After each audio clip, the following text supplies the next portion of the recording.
Welcome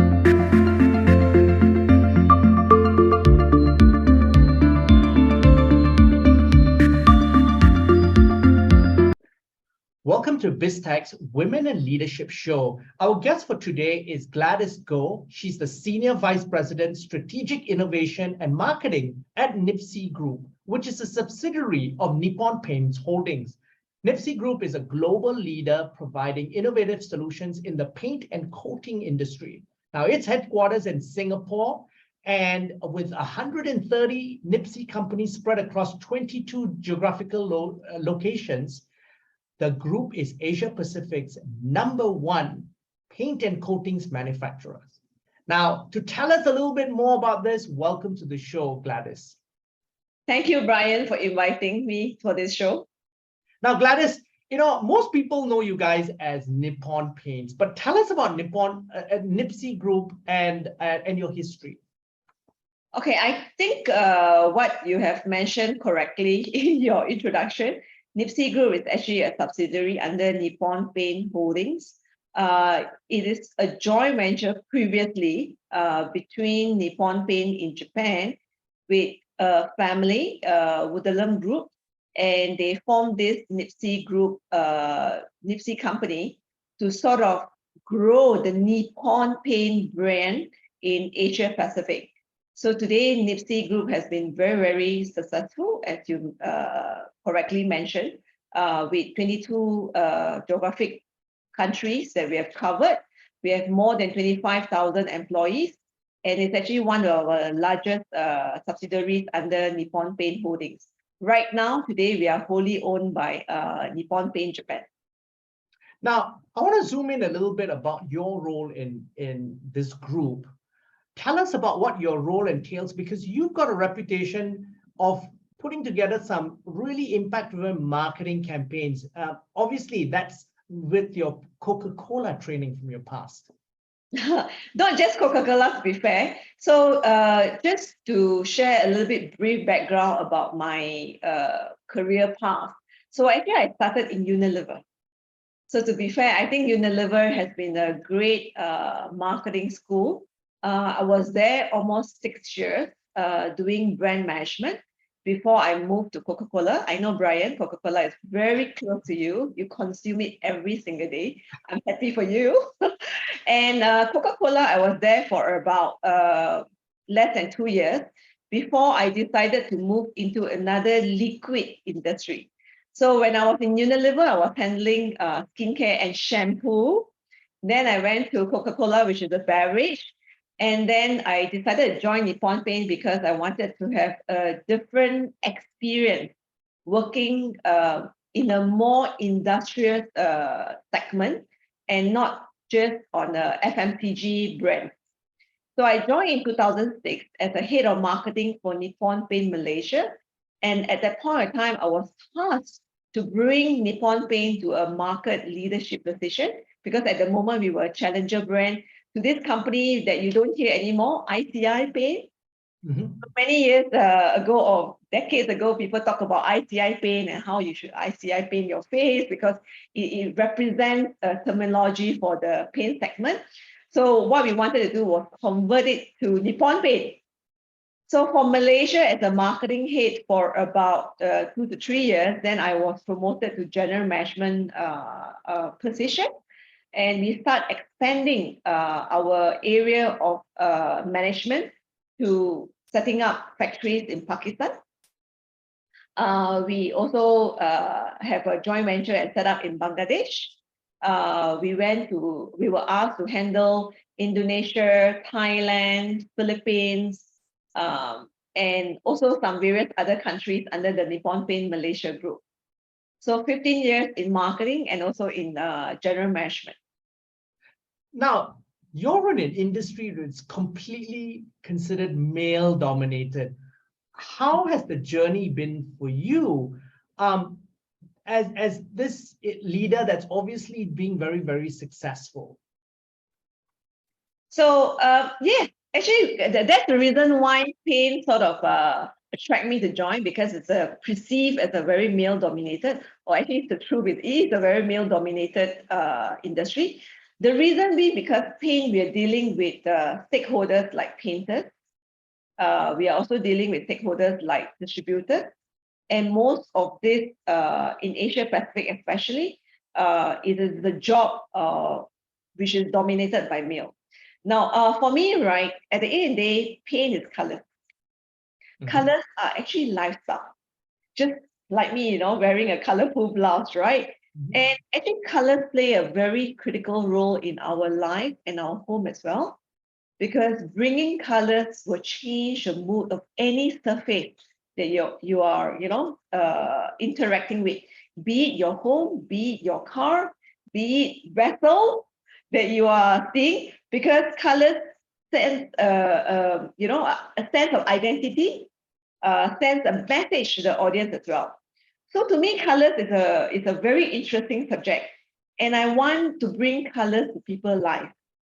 So that's why this is the industry that attracts me. And with my years working in Nippon Paint, I managed to pivot people's mind, seeing paint just as a functional coating to something that delivers emotional benefit as well by seeing the colors.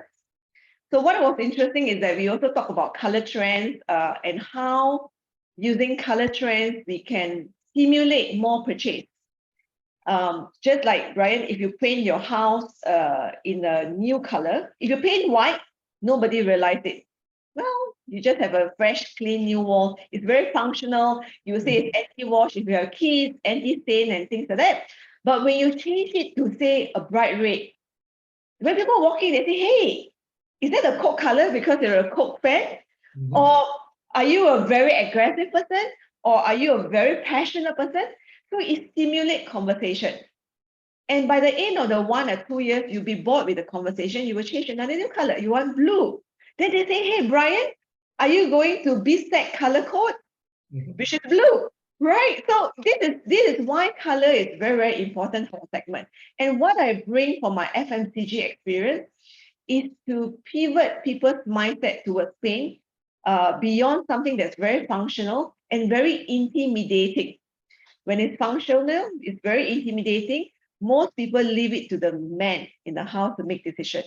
Okay. And that's the problem, because general statement, right? Then you will look at function, you look at price. Then you look at, oh my God, I have to call the painter over. But I like to pivot the conversation to be more inclusive.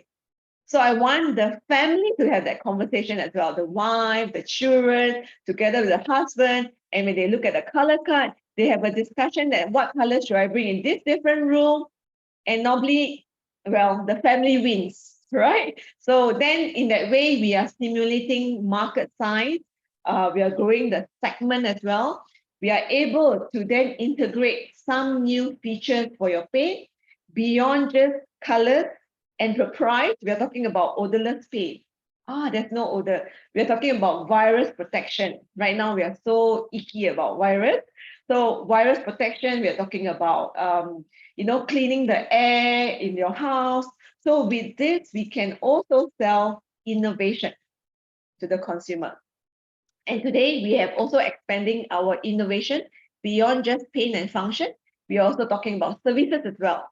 Can we now provide you end-to-end services?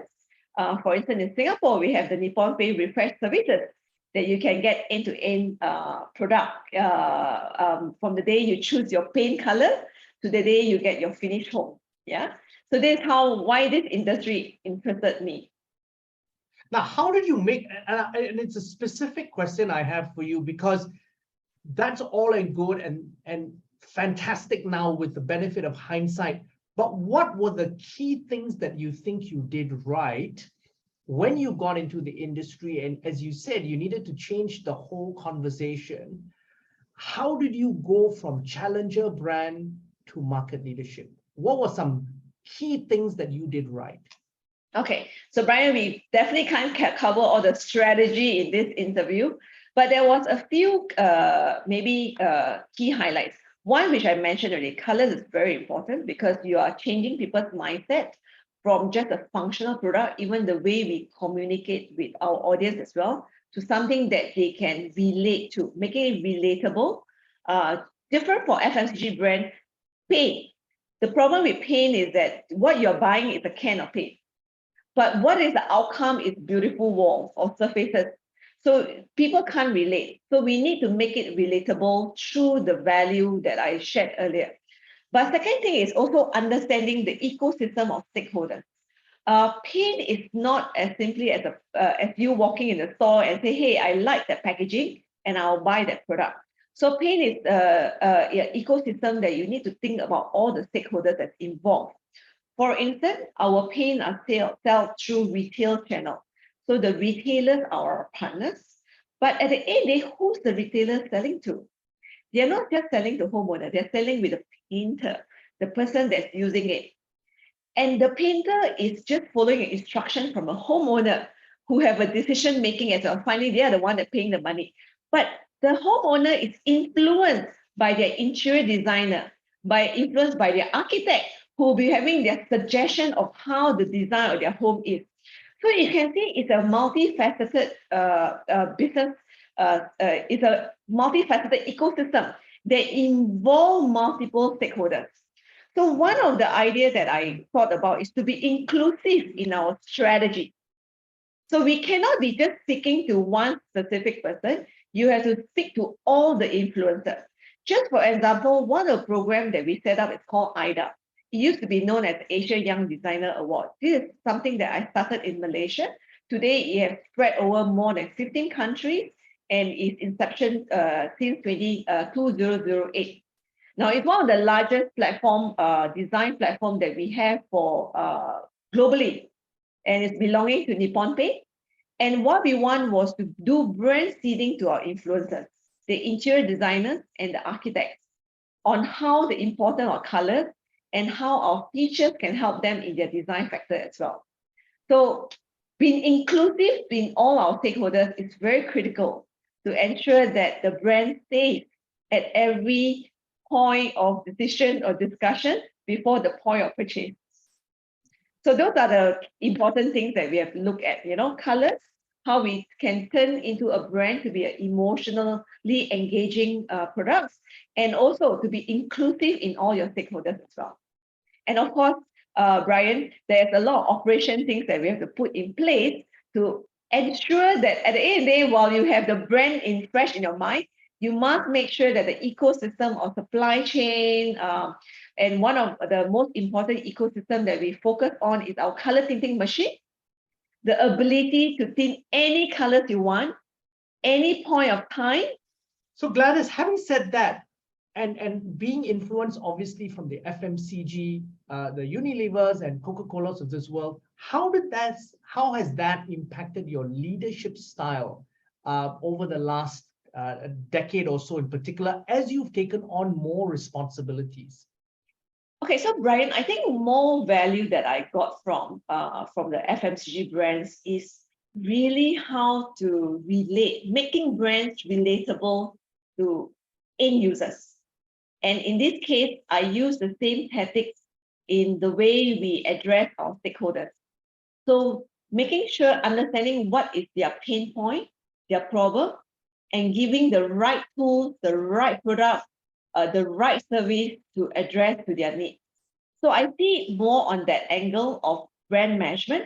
And the second thing is that for me, when we talk about brand management, it's the central of the business. We connect all our internal stakeholders as well as external stakeholders. So we need to be the one that understand what is the business need and ensuring whether our colleagues from procurement, from R&D, from sales, from finance are in that team to deliver the business objective that we are looking at. So I felt that these are very important learnings that I see from FMCG brand. And I love the way FMCG brand, they always look at the population and how the population size show you the opportunity for you to sell the product. Just like shampoo, just like drink, how often people drink. So paint in the past to me has been a process that people think very long before they paint their house. If they can do it, they want to prolong to 10 years. But this is bad for a business. I don't want to deal business with you every 10 years. I want to deal business with you every single day, if possible. So what we need to think is how to shorten that period of people thinking about painting at home. So this is where using the FMCG techniques of, making it relatable, making fun. For instance, I'm not sure whether you've seen the cute little blobby that we have in many countries across Asia, where it's a blob of paint that comes alive. And it counts. Yes, I've seen that in a retailer, I think. Yes, that's right. So we are making paint itself something like an icon that can relate to you. It pops out in your house, it wrinkles its body on your paint wall, and it turns into colors, and it tell you that it protects your home, protects your kids, protects your furniture. So we need to find a medium to able to convey our brand messaging, our feature, on our benefits to the end users, which is the homeowners as well. Yeah. Now, Gladys, I want to zoom in on a different area now, really around a macro theme of women representation in leadership in the APAC region. What are your thoughts on this? Okay, so in NIPSEA as well, we are very committed in our goals to promote women in leadership.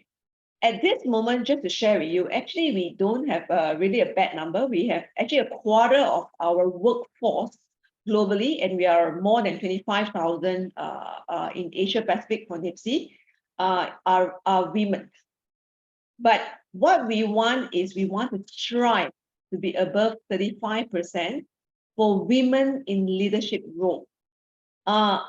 At this moment, we are about 22 to 25%, depending on certain countries it's higher and some countries are lower. But we are striving to aim to have more than 35% women representation in leadership role. And when we look at women leadership role, we look at two areas.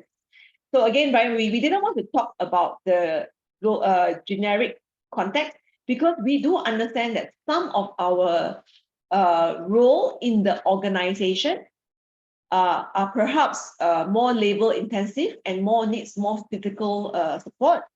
So, but what we want is we want to tap into the intelligence, the creativity, the thought process from diversity. So with this, we are looking at two areas: women in management level and women in emerging leaders. And we do know that there are a lot of talented women in the general population that we are trying to give them a good opportunity in the organization. Now, besides just looking at our internal goals, externally, we are also looking at how we can build up and insert more women participation in some of our stakeholder roles. For instance, painters. So we know that painters is largely dominated by the male. Mm-hmm. And this has been historical. So in countries like India, we even have a program called N-Shakti, where we have a specific program to develop, train, equip women to become painters. And we even give them jobs in the environment that will be safe for them, that we are, in a protected environment for that. But what we want to say is that we want to give equal opportunity to both women and men in painters program. So generally, paint company, they will train the male, but we have specific program. Right now, it will roll out in Pakistan as well, where we are training women to become painters. So in a way, we are trying to eradicate, poor financial situation for these women folk by giving them a job as painters as well. Yeah, because I think one of the key things is painting is becoming much more professional, and painters now are not cheap as they used to be, say, a decade ago. So obviously, this is empowering women to have higher incomes. Yes, that's right. In fact, if you look at some of the Western countries where it's a largely DIY market, actually, it's a family exercise that you paint a house. It's not just the husband, right? It's actually a family exercise. And many times, I think some women are more meticulous in detail. So they do a good job as well. So why is it that when it comes to job, when it's hiring a painter, Why must it always be just men? So we are trying to also change this mindset. Of course, it takes time, but as we equip them to be more professional, people are more open-minded to hire them as well. Now, Gladys, I want you to share some advice with women who want a career while at the same time have to juggle multiple roles as a mother, as a wife, sometimes even caregiver for your parents. What are your thoughts and what advice would you give these women out there? Okay, so Brian, maybe I'm not the ideal mom that any kids will want, but this is always my advice to a lot of my colleagues in Nippon Pay, because I also have family and I have two boys, actually growing up boys with me, and I have very, very close relationship with them. To me, sometimes when you have both careers to juggle, as well as your work-life balance, right? For me, it's about quality, it's about organizing your life, and it's about planning, and at times it's also strategy as well. So I apply what I apply in my career life because I don't think it's different. We got to be very organized in what is our goals, what's our objective, and your priorities as well. And from your goals, your objectives, your priorities, both for your career as well as your family, be it from your role as a wife or managing the household or managing your kids. With these priorities, then you have to plan and strategize your time and get yourself organized. I always stress on this part. Do not think that things get organized automatically. We have to take the lead in organizing, setting up schedules, making up time. And for me, because of my very packed schedule, I get myself organized, in my time. And I know that I have allocated time to do this. Then keep yourself focused on your priorities. So I don't think I differentiate between career and family, how I manage it. But when we get this very clear and very important, Brian, maybe something that I want to add, communicate. Communicate the priorities, the plan, the schedule with your stakeholders. And I feel that family members are your stakeholders. Somehow when people go home, they switch off their mind, they think that they don't need to do all these things. But you need to communicate as well. Once you have the schedule upfront, the priorities, the plan, you need to communicate to all your stakeholders, including your boss, right? Which for my husband, for instance, right? So and your kids, they are also the boss at home. So you need to communicate all your stakeholders, get everyone aligned. And with that, you will have your work plan set up. And then you will get organized. You will be, in that sense, you will be very fulfilled. Yeah. So I see it that way, right? I do not know whether it helped everyone, but this is how I set up things both for my work and also for my home as well. Now, Gladys, that's fascinating insights. I've really enjoyed our conversation. But before we leave, any final thoughts you'd like to share with the audience? Yeah, I think in the context of women in leadership, right, I think a lot of times we have to change our mindset as well. Sometimes while we want to say that the company needs to put priority on different genders, or the different diversity agenda, I feel that all of us have the power to make the change if you decide to step up on it. Yeah. So for me, there is no gender barrier in my context. People think that there are gender barriers. For me, there's no gender barrier as long as you're very clear on your objective, your priorities, your performance, and what you intend to achieve. What's your purpose in anything that you do? Because if you're very clear on your objective, and as per what I shared earlier, right, when you set your priorities, your goals, you communicate, it doesn't matter which gender you represent, because every organization values contribution from everyone in the company. So as long as you can table out and show the game plan and deliver what you intend to achieve, it doesn't matter what gender you are, whether you're wearing a dress, a pants, or are you colorful or not colorful, because we are very clear on our goals and objectives. So to me, it's sometimes a change of mindset. And with that in mind, nothing stops you. You can go new market, you can go new segment, you can talk to anyone because you are confident of who you are. So I guess I just want to leave that word. I'm not sure it's word of wisdom or whatever, but it's just basically my own set of wisdom that I've achieved over the years working in the organization. Now, Gladys, it's been a pleasure having you on the show. Thank you very much for being on the show. Thank you so much, Brian, for this invitation. And I hope I have the future opportunity to share more as well. Now, we've been speaking to Gladys Goh, Senior Vice President, Strategic Innovation and Marketing at NIPSEA Group, a subsidiary of Nippon Paints Holdings. I'm Brian Fernandez, and you've been watching and listening to BizTech's Women in Leadership series. This interview will be on our website, www.biztech.asia, as well as our social media platforms. It will also be on our syndication partners, TV stations, radio stations, and websites. Thanks a lot for tuning in.